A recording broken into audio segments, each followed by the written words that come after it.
RCA Music present.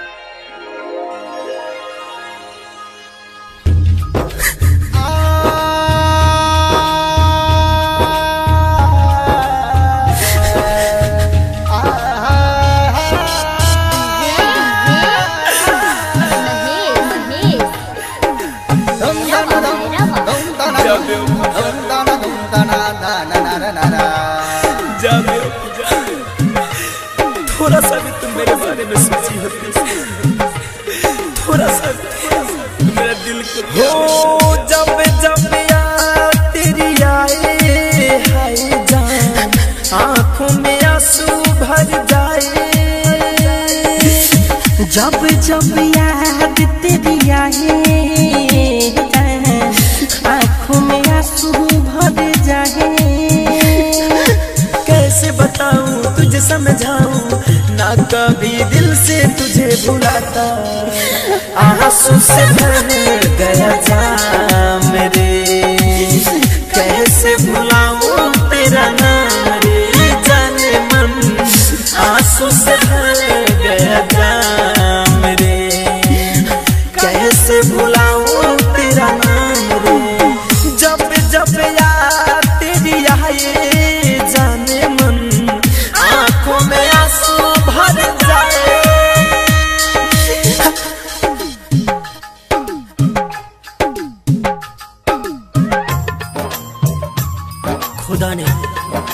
खुदा ने हमसे एक खता करा दिया, खुदा ने हमसे एक खता करा दिया।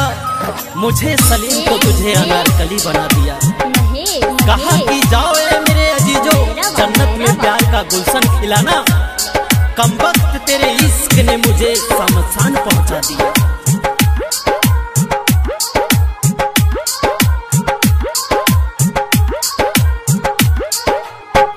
कैसे भुलाऊं तेरी अदाएं, शामों सहरे अब तेरी आए। अब ये तो मिलना हो गया बेगाना, मैंने कभी ना सोचा न जाना। याद को तेरी भूल न पाए, जीना हुआ मुश्किल। मिलना याराम सुबह शाम रे, कैसे भुलाऊं तेरा नाम रे जान। आंसू से भर गया जाम रे, कैसे भुलाऊं तेरा नाम रे।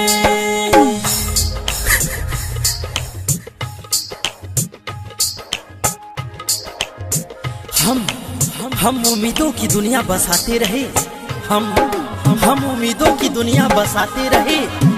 वो पल पल हमें आजमाते रहे। जब मोहब्बत में मरने का वक्त आया, जब मोहब्बत में मरने का वक्त आया, हम मर ही गए। वो मुस्कुराते रहे, वो मुस्कुराते रहे। हो तोड़ दी दिल को मेरे सनम ने, बहुत रुलाया अब तेरे गम ने। प्यार की ये मेरी ये है कहानी, हंसते ही आँखों में भर दिया पानी। लाइटर के समित धन गए, श्याम को छोड़ दिए कमरे। आंसू से भर गया जाम रे, कैसे भुलाऊं तेरा नाम रे जान। आंसू से भर गया जाम रे, कैसे भुलाऊं तेरा नाम रे।